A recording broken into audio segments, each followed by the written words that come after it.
Yamunatira vanachari. Yamunatira vanachari.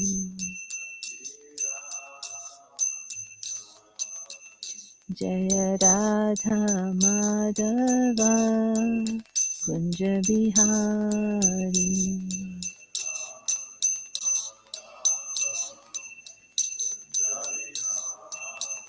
Jaya Radha Madhava Kunja Bihari.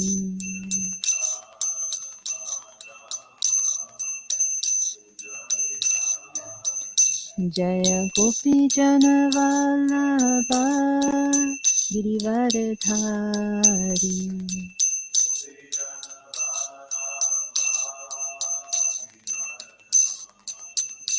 Jaya Gopi Jana Vallabha Girivardhari.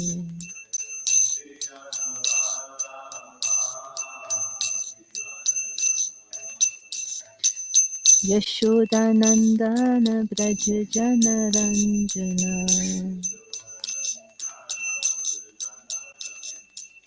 Yashodanandana Braja Jana Ranjana.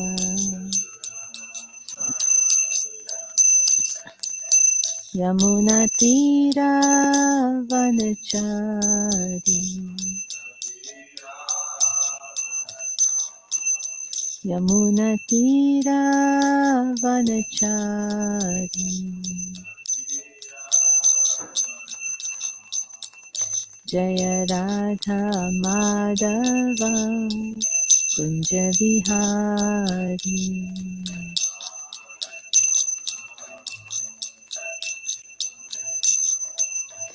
Jaya Radha Madhava Kunja Bihari.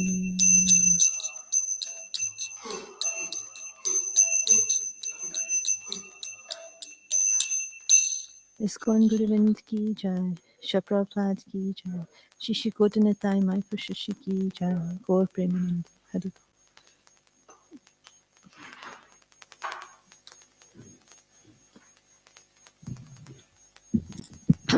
Reading from Our Family Business, The Great Art of Distributing Shri Prabhupada's Books by Vashisha Katras.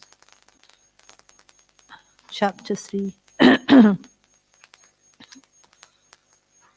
entitled Apply the Order.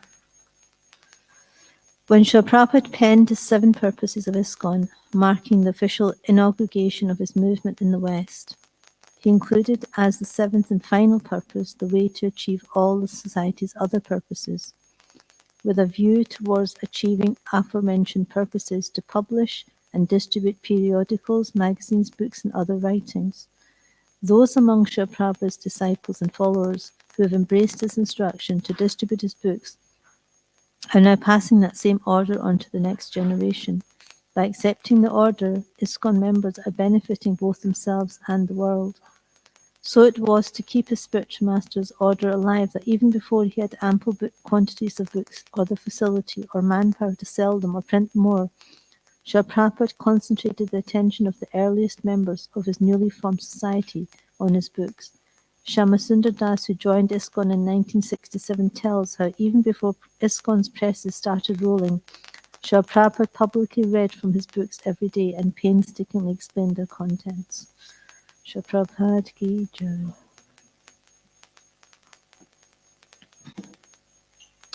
Om Namo Bhagavate Vasudevaya. Om Namo Bhagavate Vasudevaya. Om Namo Bhagavate Vasudevaya. Reading from Srimad Bhagavatam, Canto 7, Chapter 4, and Text 40. Chapter is entitled Hiranyakashipu Terrorizes the Universe. Nadati Kvachit Utkanto. Nadati Kvachit Utkanto. Vilajjo Nityate Kvachit. Vilajyo nityate kvachit. Kvachit tad bhavana yuktas. Kvachit tad bhavana yuktas. Tanmayo nuchakaraha. Tanmayo nuchakaraha. Nadati kvachidutkanto. Vilajyo nityate kvachit. Kvachit tad bhavana yuktas. Tanmayo nuchakaraha.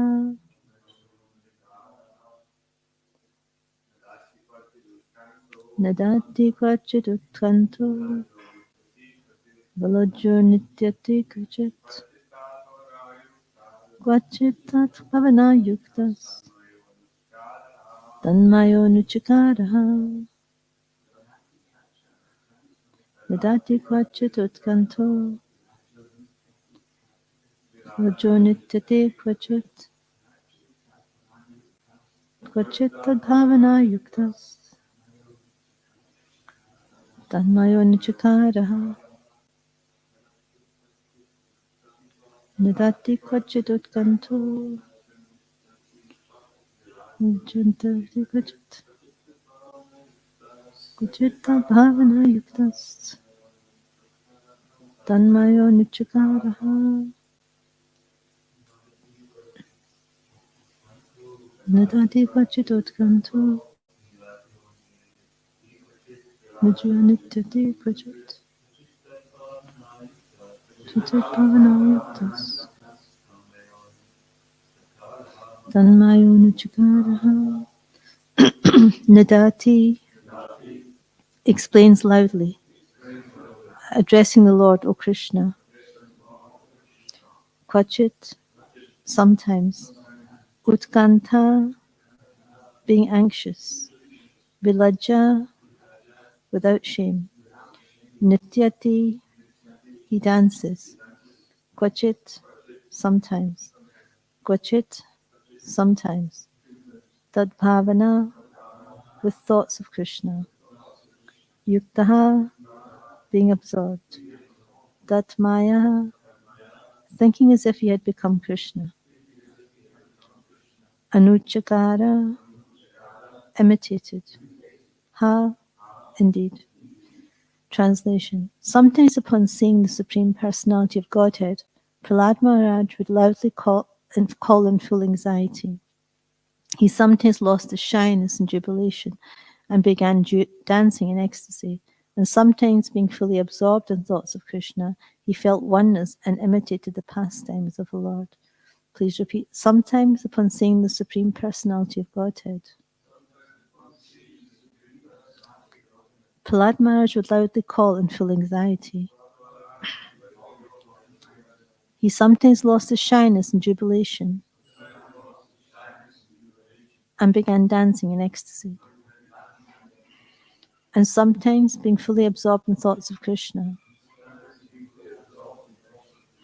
he felt oneness and imitated the pastimes of the Lord. Purport by Srila Prabhupada Ki Jai. Prahlad Maharaj sometimes felt that the Lord was far away from him and therefore called him loudly. When he saw that the Lord was before him, he was fully jubilant. Sometimes thinking himself one with the Supreme, he imitated the Lord's pastimes, and in separation from the Lord, he would sometimes show symptoms of madness.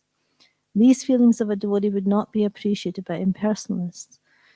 One must go further and further into spiritual understanding. The first realization is impersonal Brahman, but one must go still further to realize Paramatma, and eventually the Supreme Personality of Godhead, who is worshipped by the transcendental feelings of a devotee in a relationship of Shanta, Dasya, Sakya, Vatsalya, or Madhurya.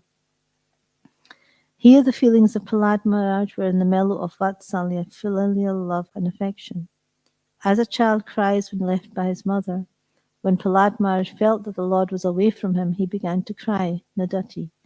Again, a devotee like Prahlad sometimes sees that the Lord is coming from a long distance to pacify him, like a mother responding to a child saying, "My dear child, do not cry, I am coming."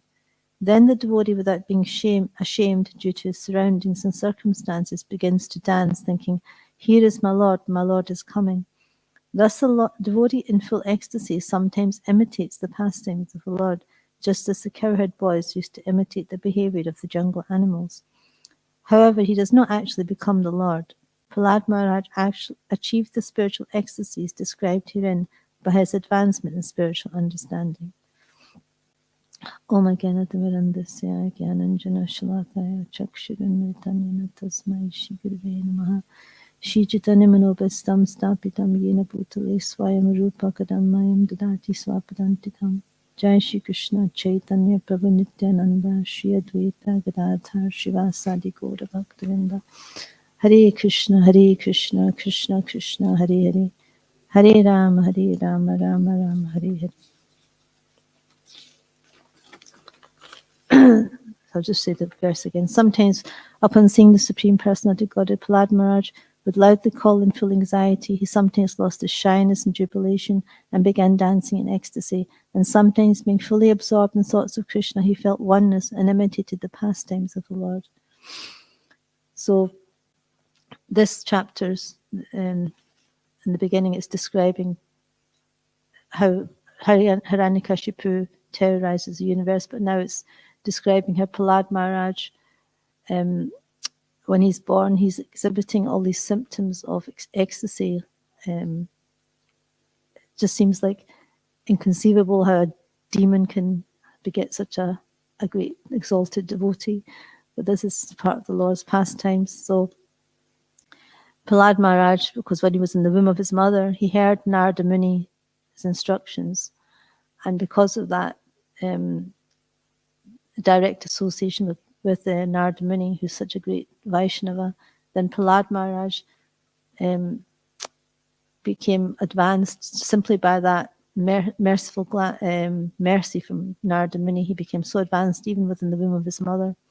So when he was born, and even as a child, he was exhibiting all these ecstatic symptoms of Bhava Bhakti and Prema. So it's very, very special, extraordinary exhibition, because usually we have to go through the process of sadhana bhakti to achieve this stage. But here's Prahlad Maharaj. He's like a Mahabhagavat. He's a fully Krishna conscious person, even from birth. And a Mahabhagavat is one who's situated in the material world. Even although he's situated in the material world, he doesn't actually see anything but Krishna anywhere and everywhere. So he sees Krishna everywhere because of his attitude of pure love for Krishna. So Prahlad Maharaj was a Mahabhagavat from the very beginning of his life. And he exemplifies the perfection of always remembering Krishna. So there's 9 processes of devotional service, beginning with Shravanam, Kirtanam, and Vishnu Smaranam. This is the Prahlad Maharaj's, exemplifies the perfection of Vishnu Smaranam, because it's always remembering Krishna. So the 9 processes are Shravanam, Kirtanam, Vishnu Smaranam, Pada Sevanam, Archanam, Vandanam, Dasyam, Sakyam, Atmanivedanam. Does anybody remember who achieved perfection by which process?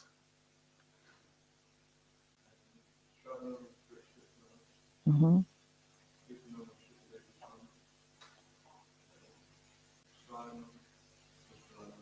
Mm-hmm.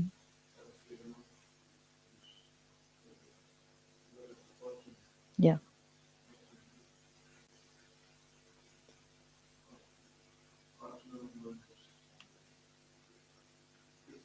Pritama, yeah.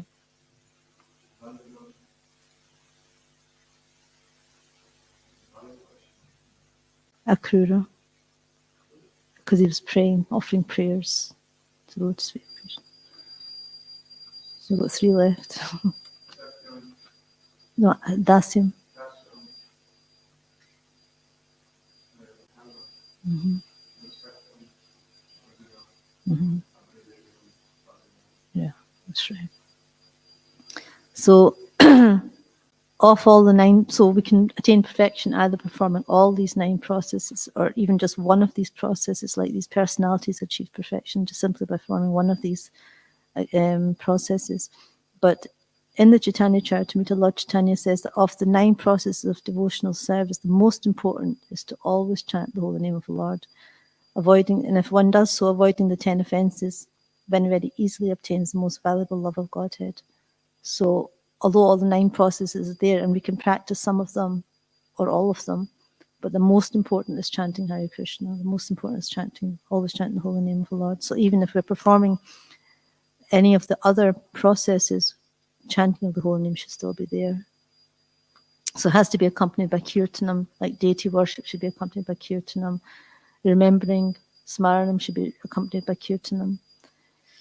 So it's very important because by the process of hearing and chanting, then the next stage is remembering. So if we're always hearing about Krishna, and we're always talking about Krishna or chanting his names, then it's easy for us to remember him.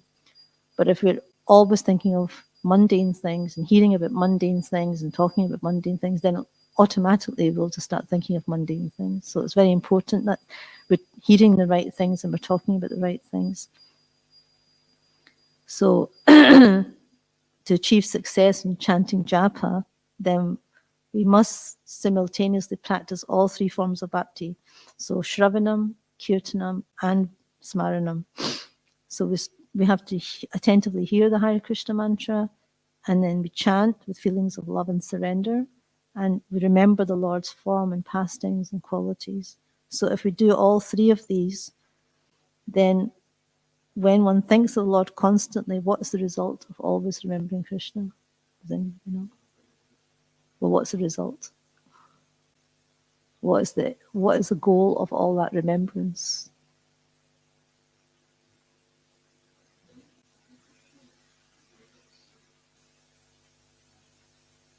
So we're performing the hearing and the chanting and the remembering, but what is the purpose of all that? What is the goal, and what do we achieve by that process?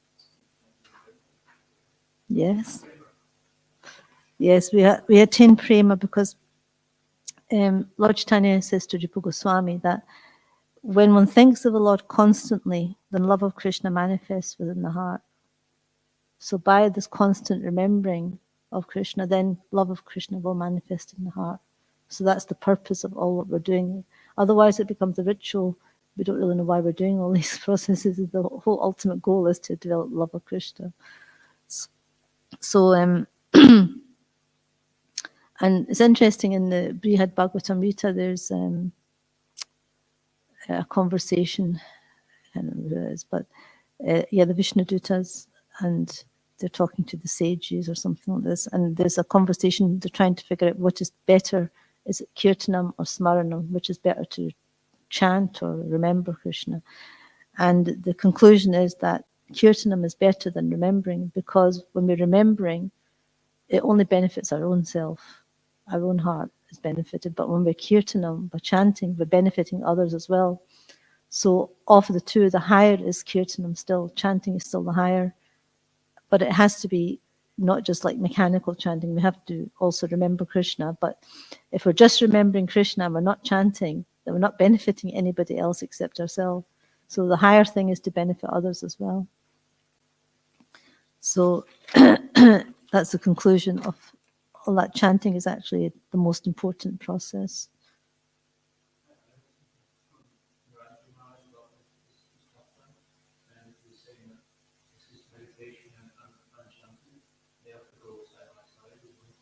No.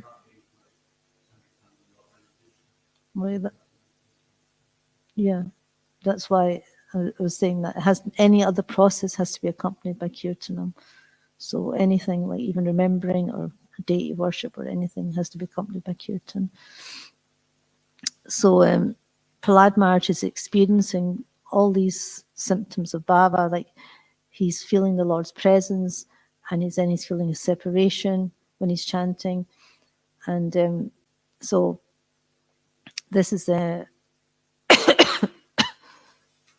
this is like complete absorption in Krishna. This is our ultimate goal, is to feel this vipralamba, the separation when we're chanting from Krishna. And Prabhupada actually said that when we're chanting, it should be like a child crying for its mother. So this is how actually Prahlad Maharaj is chanting, like a child crying for its mother. And because this dependency on Krishna is up, this is what we're trying to develop, this dependency on Krishna. So when a child is completely dependent on its parents for everything, so when we develop this mood of completely depending on Krishna and crying in separation from him, then that really accelerates our devotional service. We make real rapid advancement when we're chanting like that. Because the mind's activities are like thinking, feeling, and willing. So this is the mind's activities. And the mind's always accepting things favorable or rejecting things that are unfavorable. Materially, this is what consciousness of most people are in general. The mind's accepting and rejecting.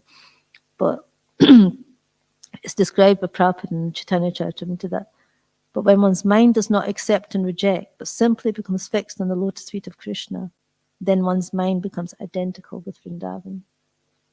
So if we want to stay in Vrindavan, then it's easy to go to Vrindavan, but it's more difficult to actually make our mind into Vrindavan, you know. So this is actually the real Vrindavan that we want to enter into. When our mind is fixed on Krishna, that's real Vrindavan. And so when the mind stops accepting and rejecting material things and, you know, what's good and what's bad, and just becomes fixed. And fixed on the lotus feet of Krishna means fixed on the holy name.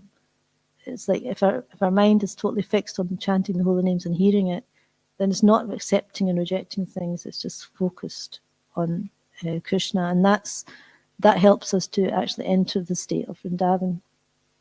So Vrindavan is a state of consciousness. You know, it's not just like we go to Vrindavan, our mind's everywhere, all over the place. That's not really Vrindavan. So we need to develop this mood of focusing on hearing the holy names and focusing on Krishna's pastimes, qualities, his form. Then that will help our mind to be controlled. Otherwise, it's very difficult to control the mind. And Bhaktisiddhanta Saraswati Thakur said, to make spiritual advancement, we need 3 things are required. Does anybody know these 3 things that's required? Sorry? Yeah, I mean, doing things like doing things. I know that's qualities, but well, the first one is sadhu seva, serve the Vaishnavas. The second one is jiva doya, preach to the conditioned souls. And third one is namaruchi, develop a taste for chanting the holy names of the Lord. So these 3 things are essential. Without these, we're not going to make spiritual advancement. So sadhu seva, jiva doya, namaruchi. And we should accept all things favorable for these 3 things and reject anything that's unfavorable for these 3 things. So that's how we should gauge how we're doing our devotional service. So there needs to be a balance of all these 3. We can't just do one or the other. We have to do all 3. So there's a balance. So we get all the benefit of all 3. And then we'll make rapid advancement. So like it says in the Bhagavatam, those verses in the Bhagavatam in Canto 1, in chapter 2, 16, 17, 18, 19, and 20, these are really important to understand the process of bhakti, because it starts with serving the devotees. So the Shushrusho Shadadana Sevasudeva Katharuchi Shyan Mahat Seva Vipra Punya Tirthana Sevanat. So this Mahat Seva is serving the Vaishnavas. So by serving those devotees who are completely free from all vice, great service is done. By such service, one gains affinity for hearing the messages of Vasudeva. So by the serving the Vaishnavas, we'll develop this a taste for hearing the Lord's glories and pastimes and holy name. So that's the first stage. We need to serve the devotees. Then we'll get affinity for hearing the messages of Vasudeva. So this is the process of bhajana kriya, shraddha, sadhu sangha, and bhajana kriya. So these 3 are in that verse. So we develop faith, we associate with devotees, we serve the devotees, we develop we start following the principles of Bhajana Kriya, spiritual master's instructions. And by that process, we get this desire to hear. And the next stage is that Shinvata Swakta Krishna Punya Shravana Kirtana Vidya Antustohya Bhadrani Vidnoti Surit Satam. So that's the next verse. And the next verse is Krishna, the Supreme Personality of Godhead, who's Paramatma in everyone's heart and the benefactor of the truthful devotee, cleanses the desire for material enjoyment from the heart of the devotee who has developed the urge to hear his messages, which are in themselves virtues, were properly heard and chanted. So this is the next stage, that when we develop this desire to hear, and we have this urge to hear about Krishna, then Krishna cleanses our heart of all its material desires, all these anarthas in the heart. This is the process of Bhajana Kriya and Anartha Nivriti. So we first of all, we serve the devotees, we get affinity for hearing the messages of Vasudeva. Krishna then starts to cleanse our heart of our anarthas. And by this process of regular attendance, like Nashta Prayeshu, Abhadreshu, Nityam Bhagavata Sevaya, Bhagavati Uttama Shloki, Bhakti Bhavati Naishtaki, this regular attendance in classes on the Bhagavatam, and by rendering of service to the pure devotee, all that is troublesome to the heart is almost completely destroyed. And loving service unto the personality of Godhead, who is praised with transcendental songs, is established as an irrevocable fact. So this, by regularly doing this, Bhagavatam, by regularly serving the Vaishnavas, then our heart becomes free from all anarthas, and eventually most of our anarthas are cleared out, and we reach the stage of Nishta. So when 75% of the anarthas are removed, then we reach the stage of Nishta. And then after that, Tada Rajas Tamobhava Kama Lobha Dasya Chari Chetaita Anavidam Stitam Sattvi Prasidati. So soon as irrevocable loving service is established in the heart, the effects of nature's modes of passion and ignorance, such as lust, desire, and hankering, disappear from the heart. Then the devotee is established in goodness and he becomes completely happy. So this is the stage of ruchi and asakti. So we've achieved the stage of nishta, and the lower modes, we're getting free from the lower modes. We're getting free from lust, desire, hankering. They all disappear from the heart. And then we become established in the mode of goodness, and that is the stage of ruchi and asakti. And we actually become happy, not materially, but spiritually happy, because there's not so many things disturbing our heart, not so much turbulence in the heart. Then we reach the stage of bhava, which is the next verse. Evam prashana manaso bhavata bhakti yogata bhagavata tattva vijnana mukta sangasya jayati. Thus established in the mode of unalloyed goodness, the man whose mind has been enlivened by contact with devotional service to the Lord gains positive scientific knowledge of the personality of Godhead in the stage of liberation from all material association. So this is the stage where the mind is enlivened by contact with devotional service to the Lord. It's not disturbed. It's established in the mode of unalloyed goodness, not just goodness, but unalloyed goodness, Shuddha Sattva, and the stage of liberation from all material dualities, all material association. So this is the stage that Prahlad Maharaj is at, this stage of bhava. He's not disturbed by external things. He's completely absorbed in Krishna, and he's in the mode of pure goodness. So this is the stage from serving the Vaishnavas, Krishna cleansing our heart. We gain affinity for hearing. Krishna cleanses our heart, and we get a taste for hearing and chanting and serving the devotees. And by that process, all our anarthas are removed from the heart, and we develop nishta, ruchi, asakti, and bhava and prema. So we can't, ignore these fundamental basic principles, because that's what's going to continue on the process of our advancement.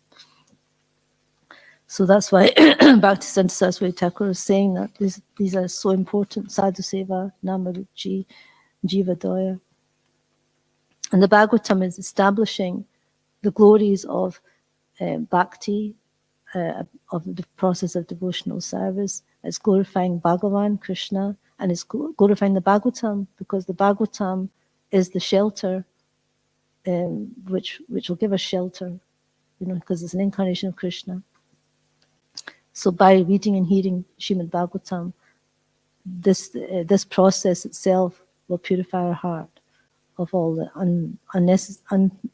turbulence and unwanted things in the heart, so we can make advancement in spiritual life. But we need to be careful we don't commit offenses, because that will, again, slow us down. Our progress is slowed down because of offenses, really, because we go up and down, up and down. When we reach the Nishta, then there's not so many offenses, because that's the stage of Chanada, peace and Nichana. We start becoming humble, and we start following the process properly. So this is very important. Is there any questions or comments?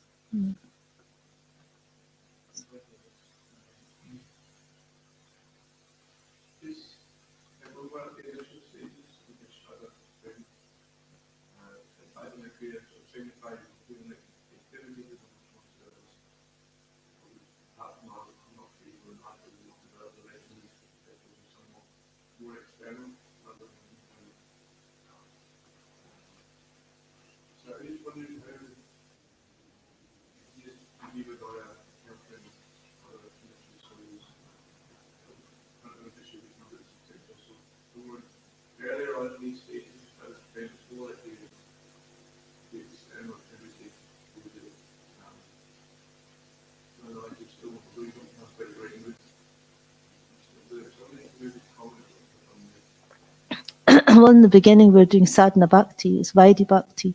We're following the rules and regulations of sadhana bhakti, so we may not have a taste for doing it, and we may not really have internal taste either. It's like we're doing it because it's expected of us, or it's directed that we're following instructions to do it.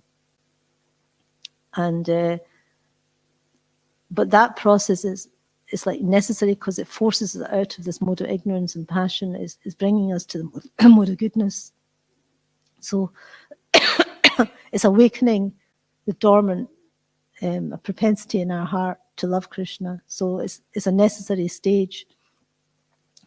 But ultimately we have to come to the point of Raganuga Bhakti, where it's spontaneous. That is, it's not so much that we've been instructed to do it, but we spontaneously want to do it. And that is like when most of the nartas in our heart are cleared out. So there's different stages of bhakti, but in the beginning, it's like we have to be forced. We have to force ourselves to do things, to get up in the morning, to perform devotional service, to chant, and to even hear the holy name. We have to force our mind to hear it. It's not easy, and we may not have an acquired taste for it either. To distribute books is it's quite difficult sometimes. It's not an easy thing to do, but by that, even although we may not be doing it like out of our heart, we're doing it as an external thing, and it's like still that purifies us, because it's an austerity of the body, right? So we have to perform the austerities. Krishna says there's austerities of the body, austerities of speech, austerities of the mind.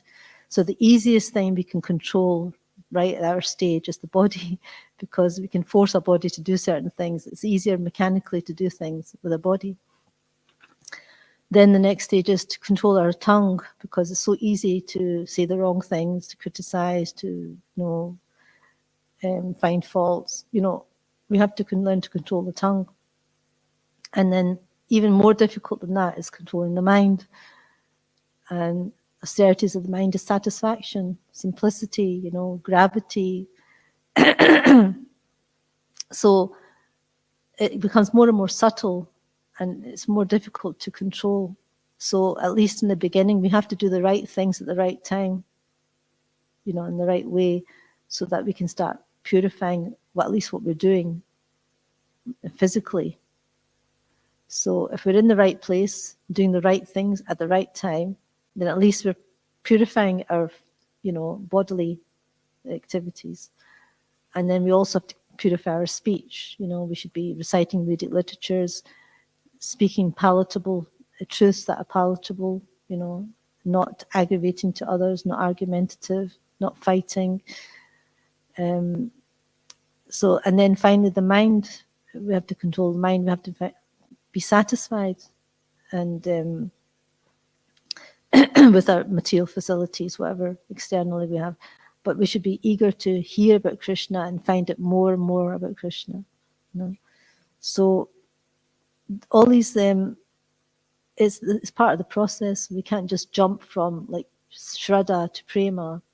And, we can't just jump from the beginnings of Vaidhi Bhakti to Raganuga Bhakti unless we're a very exalted soul, like Prahlad Maharaj, he got such, he made so much advancement, and maybe from past life as well. I don't know the situation in his past life, but he was already such on a certain level of devotional service, and because of Narada Muni as well as blessings, he really achieved Bhava and Prema. So in our stage of devotional service, we need to follow all the rules and regulations of Vaidhi Bhakti to actually make advancement. And it's a slow process. We can't expect to jump, depending on our ourselves, what baggage we've got from past lives, what we're holding on in the heart.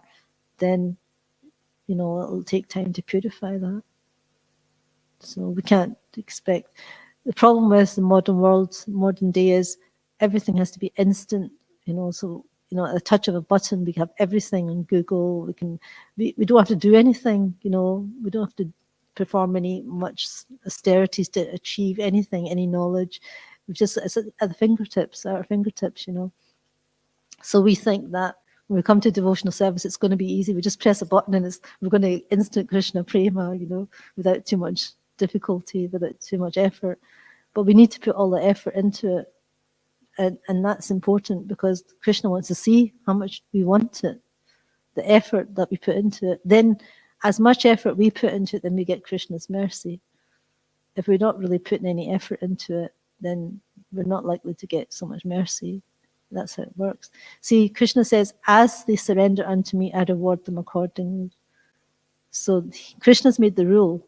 He says, as you surrender, I reward you accordingly. But Krishna can also break that rule if he wants. It's not like we don't break the rule. We don't think, well, I don't have to follow that. But if Krishna wants, he can break the rule. But he made the rule, so we have to follow that rule. And it's up to Krishna. If he wants to give us Krishna Prema without, much endeavor, without surrender, then that's up to Krishna. Like, for example, Kaliya, Kaliya, Krishna's dancing on Kaliya's hoods, and the Nagapatnis are saying, well, how can he get such mercy, even though Brahma and Shiva don't get such mercy, but Kaliya's getting such mercy, and it's described in the Nectar Devotion. This is the example of Krishna's complete independence. So it's up to Krishna, but we don't think that, well, Krishna will do that for us. We don't have to follow all the rules, and Krishna will just, give us Krishna Prema. We don't make the rules, you see, so we have to follow the surrendering process.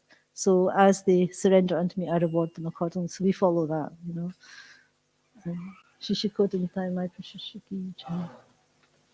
Is that okay? Sorry, it was a big, long answer to your question.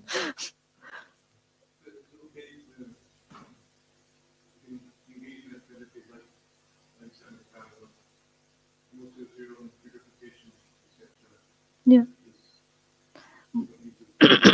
Like even Krishna Das, Kaviraj Goswami saying, I'm writing the Chaitanya Charitamrita for my own self-purification, So it's not a problem to say, we're doing it for our self-purification.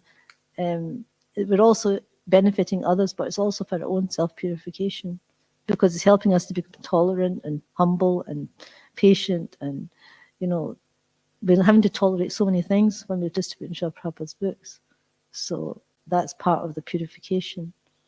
It's purifying us as well as benefiting others. We're getting purified by the process. So, okay. Is that okay? Did you have a question?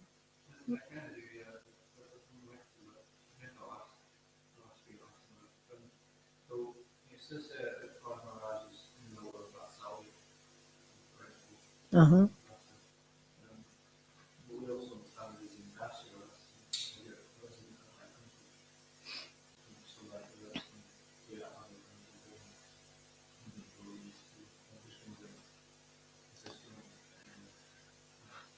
I don't know. Prabhupada said it's Vatsalya, so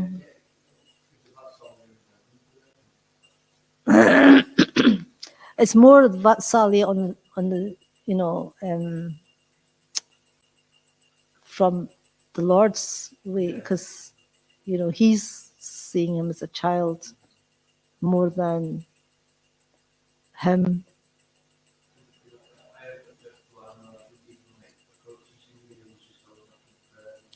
Yeah. For some reason, Prabhupada's put Vatsalya in this purport, so we have to just accept. I can't comment. I can't comment on what Prabhupada is saying so much, because, like, Prabhupada said it for a reason, but it's more like Lord Nrsingadev's mood towards Prahlad Maharaj is of Vatsalya.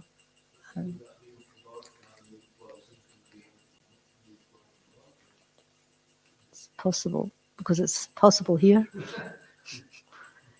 Prahlad Maharaj is more like on kind of Sanchant or Dasya Ras, but Vatsalya on the Lord's side, it's Vatsalya.